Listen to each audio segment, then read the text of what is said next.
Episode 2 की starting वहीं से होती है जहां क्योंग म्योल का हाथ पकड़ लेती है और अब म्योल सब कुछ नॉर्मल करके उसे यहां से ले जाता है। जिसके बाद ये दोनों एक कैफे में बैठे होते हैं, लेकिन क्योंग अभी भी म्योल के बारे में जानने के लिए क्यूरियस थी बिकॉज उसे अभी भी म्योल पर बिलीव नहीं हो रहा था। ये देखकर म्योल कहता है कि मैंने तुम्हें इतने सारे मिरेकल्स दिखाए लेकिन तुम्हें अभी भी मुझ पर बिलीव नहीं हो रहा। पर क्योंग बेचारी को तो वाकई यकीन नहीं था, बल्कि उसका मानना था कि वो सब कुछ उसके ब्रेन ट्यूमर की वजह से हो रहा है। देन म्योल उसे यकीन दिलाने के लिए एक बार फिर मिरेकल्स दिखाता है और सारे कैफे की लाइट्स ऑफ कर देता है। ये देखकर क्योंग कहती है कि ये तो एक कोइंसिडेंट भी हो सकता है। फिर म्योल यहाँ मौजूद सभी लोगों के फोन स्विच ऑफ कर देता है, पर क्योंग को फिर भी यकीन नहीं होता, बल्कि वो कहती है कि शायद तुम्हारा इलेक्ट्रिसिटी से कोई कनेक्शन है। अब एट लास्ट वो उसे स्काई में काफी सारे मेट्रोइड्स दिखाता है जो कि यहाँ मौजूद सभी लोगों को दिखाई दे रहे थे। ये देखकर क्योंग को बिलीव हो जाता है और वो उसे सब कुछ नॉर्मल करने के लिए कहती है। देन म्योल सब कुछ ठीक कर देता है, साथ ही साथ वो उसे ये भी कहता है कि याद रखना तुम एक बैड पर्सन के साथ हो। इसी बीच म्योल को उस किलर की आवाज सुनाई देती है जिसने उन 7 लोगों को नाइफ से इंजर्ड किया था और वो दोबारा से सुसाइड करने की कोशिश कर रहा था। अभी इस बारे में पता चलने पर म्योल यहाँ से जाने लगता है, लेकिन क्योंग ने उसका हाथ पकड़ा हुआ था। ये देखकर वो कहता है कि पहले तो तुम मेरा हाथ पकड़ने के लिए राजी ही नहीं थी, लेकिन अब तुम मुझे छोड़ना ही नहीं चाहती। जिस पर क्योंग कहती है कि तुम्ही ने तो कहा था अगर मैं तुम्हारा हाथ पकड़ूंगी तो मुझे पेन नहीं होगा। देन म्योल उसके हाथ में एक ब्रेसलेट पहना देता है और कहता है कि इससे तुम्हें पेन नहीं होगा, लेकिन तुम्हें डेली रात को मेरा हाथ पकड़ कर इसे चार्ज करना पड़ेगा। जिस पर क्योंग पूछती है कि मुझे इसे चार्ज क्यों करना पड़ेगा, तो म्योल कहता है कि तुम्हें अब पेन नहीं होगा ये सोचकर तुम मुझसे दूर न भाग जाओ, इसलिए तुम्हें उसे डेली चार्ज करना होगा। जिसके बाद वो यहाँ से चला जाता है और तभी कैफे में वो ट्रक ड्राइवर आता है जो कि कुछ देर पहले क्योंग को टक्कर मारने वाला था। क्योंग उसे पूछती है कि क्या आपको रोड क्रॉस वाला इंसिडेंट याद है, जिस पर वो ड्राइवर मना करते हुए कहता है कि मुझे कुछ भी याद नहीं है। यानी कि गाइस म्योल ने वहाँ मौजूद सभी लोगों की मेमोरी भी इरेज कर दी थी। इधर म्योल उस किलर के पास जाता है जो कि सुसाइड करने की कोशिश कर रहा था, लेकिन म्योल उसे ऐसा करने नहीं देता। इसी बीच म्योल उस किलर को उन सभी विक्टिम्स की आवाज सुनाता है जिन्हें उस किलर ने मारा था और वो सब लोग उसे गालियां दे रहे थे। ये सुनकर वो किलर कहता है कि इन आवाजों को बंद कर दो और प्लीज मुझे मार डालो। तो म्योल कहता है कि मैं इन आवाजों को डेली सुनता हूँ और तुमने जिन लोगों को चाकू मारा था उनमें से 3 मर गए हैं और 2 लोग अभी भी कोमा में हैं, लेकिन तुम जिंदा हो इसलिए तुम्हें तो मुझे थैंक्स बोलना चाहिए। देन वो किलर कहता है कि मेरा उन्हें मारने का कोई प्लान नहीं था, जिस पर म्योल कहता है कि लाइफ प्लानिंग के बेस पर नहीं चलती। फिर वो किलर उसे पूछता है कि आखिर तुम कौन हो, तो म्योल कहता है कि मैं अपोकलिप्स हूँ और हर चीज की शुरुआत और एंड मैं ही हूँ। इधर क्योंग अपनी फ्रेंड जीना को सब कुछ बताने के लिए जाती है, लेकिन वो देखती है कि उसकी फ्रेंड ऑलरेडी काफी अपसेट थी और वो फ्लोर पर कुछ इस तरह बैठी हुई थी। दरअसल जीना एक स्टोरी राइटर है, लेकिन उसकी लिखी हुई स्टोरीज को कोई भी पसंद नहीं करता, इसलिए वो काफी ज्यादा सैड थी और उसका मन कर रहा था कि वो मर जाए। लेकिन क्योंग उसे चीरअप करने की कोशिश करती है और उसे काफी समझाकर दोबारा चैप्टर लिखने के लिए कहती है। हालांकि जीना अब लिखना नहीं चाहती थी, पर किसी तरह क्योंग उसे मना लेती है। देन क्योंग खाना बनाने के लिए किचन की ओर जाती है, लेकिन खाने पीने का सारा सामान खत्म हो गया था। जिसके बाद क्योंग सुपरमार्केट जाती है, जहां जाते ही उसके पास डॉक्टर जोंग की कॉल आती है जो कि उसे दोबारा बायोप्सी करवाने के लिए कहता है, लेकिन क्योंग अभी भी इसके लिए रेडी नहीं थी। देन डॉक्टर उसे कहता है कि अगर तुमने बायोप्सी नहीं करवाई तो तुम्हें 3 महीनों में बार बार पेन सहन करना पड़ेगा। पर तभी क्योंग की नजर उसके ब्रेसलेट पर पड़ती है और वो कहती है कि मुझे अब पेन नहीं होने वाला। इधर गोडेस हॉस्पिटल में होती है, जहां एक लेडी उसे उन मेट्रोइड के बारे में बताती है और साथ ही ये भी कहती है कि ये दुनिया शायद जल्द ही खत्म होने वाली है। तभी यहाँ म्योल भी आ जाता है और वो लेडी उसे भी इस बारे में बताकर यहाँ से चली जाती है। देन म्योल गोडेस को कहता है कि शायद तुम मुझसे नाराज हो, लेकिन तुम्ही ने मुझे कहा था कि मैं किसी की भी विश बन जाऊं, इसलिए अब कोई चाहता है कि ये दुनिया खत्म हो जाए। जिस पर गोडेस कहती है कि अगर गार्डन ही खत्म हो जाएगा तो उसमें गार्डनर और बटरफ्लाई की कोई जरूरत नहीं पड़ेगी, लेकिन कोई बात नहीं, तुम्हें जो करना है वो करो, पर मुझे जो करना है मैं वो करूंगी। जिस पर म्योल कहता है कि आखिर ये काम मुझे ही क्यों मिला, तो गोडेस कहती है कि तुम्हारी किस्मत में ये ही सब लिखा है और किस्मत सभी ही की खराब होती है। देन म्योल यहाँ से जाने लगता है तो गोडेस उसे ये भी कहती है कि अगर तुम कुछ गलत करोगे तो तुम्हें इसकी सजा भी मिलेगी। जिस पर म्योल कहता है कि मुझे तो ऑलरेडी पनिशमेंट मिल ही रही है। इधर क्योंग के पास हान के मैसेजेस आते हैं तो क्योंग उसे इग्नोर करती है, लेकिन तभी वो उसे बताता है कि वो उसके ऑफिस में है और ये देखते ही क्योंग अपने ऑफिस की ओर भाग जाती है। इधर हान क्योंग का बाइकआउट करते हुए उसके ऑफिस में हल्ला मचा रहा था कि क्योंग ने ही मुझे उसके साथ रिलेशनशिप में आने के लिए कन्विंस किया था और आज उसकी वजह से मेरी वाइफ मुझसे झगड़ा कर रही है। तभी क्योंग यहाँ जाती है और उसे बाहर चलकर बात करने के लिए कहती है, लेकिन वो उसकी एक नहीं सुनता और उसे ज्यादा से ज्यादा क्रिटिसाइज करने लगता है। अब ये देखकर क्योंग को भी गुस्सा आ जाता है और फिर वो भी उसके साथ बहस करने लगती है कि तुम्ही ने मुझे चीट किया है और अगर मुझे पता होता था कि तुम्हारी शादी हो रखी है तो मैं तुम्हारे साथ रिलेशनशिप में कभी नहीं आती, लेकिन हान तो बार बार उसे ही ब्लेम कर रहा था। इसलिए क्योंग को काफी गुस्सा आ जाता है और वो सोचती है कि शायद उसे हान के लिए विश कर देनी चाहिए कि ये मर जाए, लेकिन फिर वो सोचती है कि इस डोंकी के पीछे मैं क्यों भला अपनी विश खराब करूं। ये देखकर हान कहता है कि तुम मन ही मन क्या बड़बड़ा रही हो, तो वो उसे कह देती है कि तुम्हें मर जाना चाहिए। ये सुनकर उसे और भी ज्यादा गुस्सा आ जाता है और वो क्योंग के पेरेंट्स के बारे में भी बुरा भला कहने लगता है, जिस कारण क्योंग काफी सैड हो जाती है। अब यहाँ मौजूद सभी लोग हान की बकवास सुन रहे थे, तभी एक चा नाम का कोवर्कर अपनी सीट से उठता है और उसे डोर से बाहर धक्का दे देता है। इसी बीच उसकी वाइफ भी यहाँ पहुंच जाती है और उसके हेयर्स पकड़कर कहती है कि ये झूठ बोल रहा है बिकॉज सारी गलती इसी की है, और फिर वो उसे यहाँ से ले जाती है। अब क्यों काफी एम्बैरेस फील कर रही थी, लेकिन उसके ऑफिस के लोग ऐसे रिएक्ट करते हैं मानो यहाँ कुछ हुआ ही ना हो। जिसके बाद क्यों अपना रिजाइन लेटर निकालती है और उसे चा को देते हुए कहती है कि इसे मेरे लिए सबमिट कर देना। लेकिन इनका बॉस पार्क अपनी जीएफ के साथ घूमने के लिए बाली गया हुआ था, इसलिए चा भी उसका लेटर लेने से मना कर देता है। जिसके बाद रात को क्यों वापस जा रही होती है, लेकिन जैसे ही वो रोड क्रॉस करने लगती है तो उसे वही ट्रक याद आ जाता है और वो डर के मारे रोड क्रॉस कर ही नहीं पाती। पर तभी म्योल यहाँ आकर उसका हाथ पकड़ लेता है और उसे रोड क्रॉस करवाता है। वो उसे बताता है कि मैं तुम्हारा ब्रेसलेट चार्ज करने के लिए यहाँ आया था, और वैसे तुम रोड क्रॉस करते हुए इतना डर क्यों रही थी, और अगर तुम्हें डर लग रहा था तो तुम मुझे कॉल करके बुला सकती थी। म्योल उससे ये भी पूछता है कि तुम्हारा आज का दिन कैसा गया, और क्या आज तुम्हारे साथ कोई ऐसा इंसिडेंट नहीं हुआ जिससे तुम परेशान होकर इस दुनिया को खत्म करने की विश कर दो। देन क्योंग उसे एक क्वेश्चन करती है कि क्या होगा अगर मैं इस कॉन्ट्रैक्ट को टर्मिनेट कर दूं, बिकॉज हो सकता है मुझे मरते दम तक पेन फील ही ना हो और मैं तुम्हें बिना अपनी विश बताए ही मर जाऊं। जिस पर म्योल कहता है कि अगर तुमने ऐसा किया तो तुम्हारा कोई अपना मर जाएगा जिससे तुम काफी प्यार करती हो, बिकॉज तुम्हारी जगह मुझे मजबूरन किसी और पर अपोकलिप्स डालनी पड़ेगी। जिस पर क्योंग कहती है कि ये सब तुमने पहले मुझे क्यों नहीं बताया, और तुमने तो मेरे साथ प्रॉमिस किया था। जिस पर म्योल कहता है कि मैंने कोई प्रॉमिस नहीं किया, बल्कि ये सिर्फ कॉन्ट्रैक्ट को वायलेंट करने के लिए एक पनिशमेंट है। ये सुनकर क्योंग शॉक हो जाती है और उसे धोखेबाज कहकर यहाँ से जाने लगती है।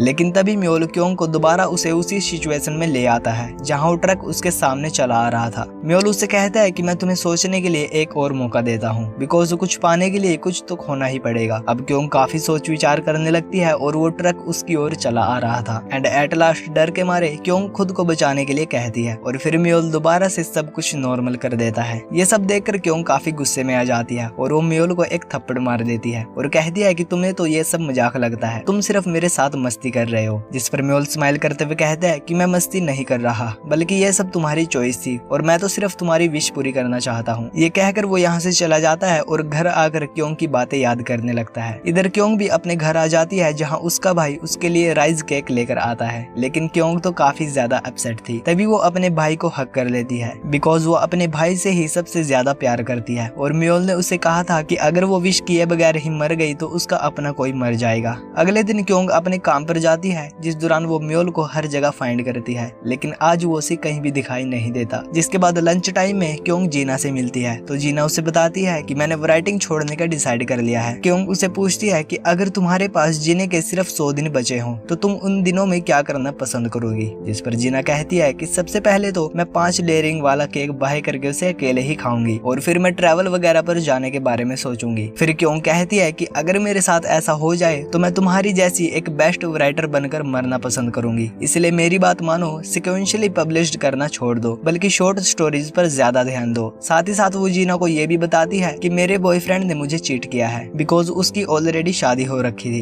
ये सुनकर जीना काफी शॉक हो जाती है और उसे क्यों के बॉयफ्रेंड पर काफी गुस्सा भी आता है। वहीं दूसरी ओर क्यों के कलीग भी क्यों के बारे में ही बात कर रहे होते हैं कि वो जल्द ही काम को छोड़ने वाली है। जिसके बाद क्यों अपने ऑफिस में कुछ काम कर रही होती है, जिसे देखकर चा कहता है कि तुम तो काम को छोड़ने वाली हो। जिस पर क्यों कहती है कि मुझे कुछ इंपॉर्टेंट काम निपटाना है और मैं सिर्फ वही करने आई हूँ। इसी बीच क्यों एक डायरी निकालती है जिसके उसने कुछ पेजेस फिल किए हुए थे। तभी वो सोचती है कि अब मैं इस डायरी को फिल करके क्या करूंगी, बिकॉज ना तो मेरे पास पैसे हैं और ना ही कोई ड्रीम या फिर प्यार है। अगर मेरे पास 10 साल का टाइम होता तो मैं पैसे या फिर प्यार को हासिल करना चाहती, लेकिन मेरे पास तो पूरे 3 महीने भी नहीं है, बल्कि मेरी लाइफ तो सिर्फ एक डूम की तरह हो गई है। इधर म्योल गोडेस से मिलने के लिए हॉस्पिटल जाता है, जिसकी हालत दिन पर दिन खराब हो रही थी। देन गोडेस उसे कहती है कि शायद मैं अपना 20th बर्थडे नहीं देख पाऊंगी। जिस पर म्योल कहता है कि तुम कैसी गोडेस हो जो हर टाइम बीमार और उदास रहती हो। तो गोडेस कहती है कि हर किसी को इस वर्ल्ड में एग्जिस्ट करने के लिए कुछ पे भी करना पड़ता है, और मुझे लगता है कि शायद मैं इसलिए बीमार हूँ क्योंकि लोग सबसे ज्यादा मुझे ही याद करते हैं, और तुम तो जानते ही हो, अपनी किस्मत से आज तक कोई भी नहीं भाग पाया। इसी बीच वो उसे ये भी कहती है कि वो लड़की इस दुनिया के लिए गिव अप नहीं कर सकती, जिस पर म्योल कहता है कि मैं ऐसा करके ही रहूंगा बिकॉज तुमने इस दुनिया को बनाया है और तुम अपोकलिप्स भी ला सकती हो।